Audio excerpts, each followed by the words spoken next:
ही शंका आपल्याला विचारलेली आहे, ज्यांनी स्वतःचं नावच लिहिलं नाहीये. पण त्यांची शंका खरंच खूप छान आहे. ते असं लिहितायत की देवघरामध्ये शंख का ठेवतात याविषयी मला हरिविजय ग्रंथ वाचल्यानंतर कळलं.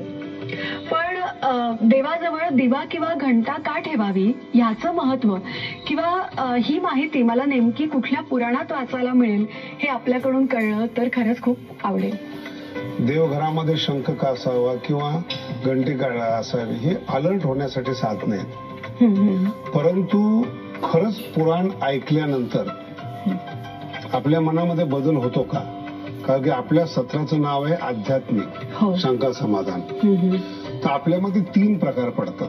एक पौराणिक भाग आहे जो आपण मागेही सांगितलं होतं की प्रत्येक पुराणामध्ये एका विशिष्ट देवतेचं ध्येय करून इतर देवता त्याच्या अवतीभोवती आलेले असतात. बरोबर आहे. विष्णू पुराणामध्ये विष्णू आहे, देवी भागवत मध्ये देवी आहेत, गरुड पुराणामध्ये गरुड आहेत. म्हणून पुराण ही त्या काळामध्ये आणि आजच्याही काळामध्ये कथेनं भरलेली आहेत.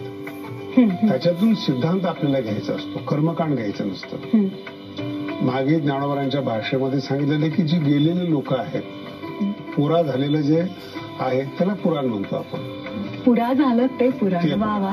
आणि आज वर्तमान काळामध्ये या गोष्टीची आपल्याला आवश्यकता नाही कर्मकांडाकडे वळण्याची. कारण काय झालेलं आहे की ज्ञान हे पवित्र आहे.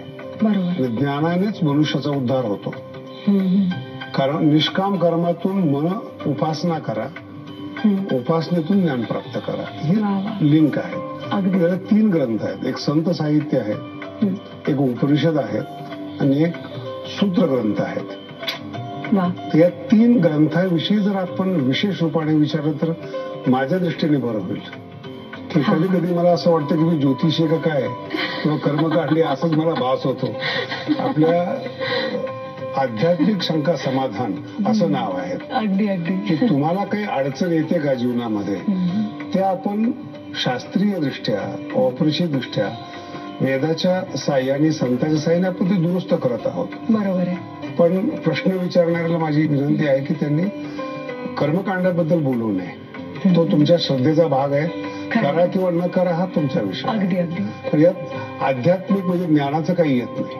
बरं. हा, यात फक्त शास्त्र म्हणा किंवा संस्कार असं म्हणता येईल का? ते कर्मकांड तुमच्या विश्वासाचा भाग आहे, श्रद्धेचा भाग आहे.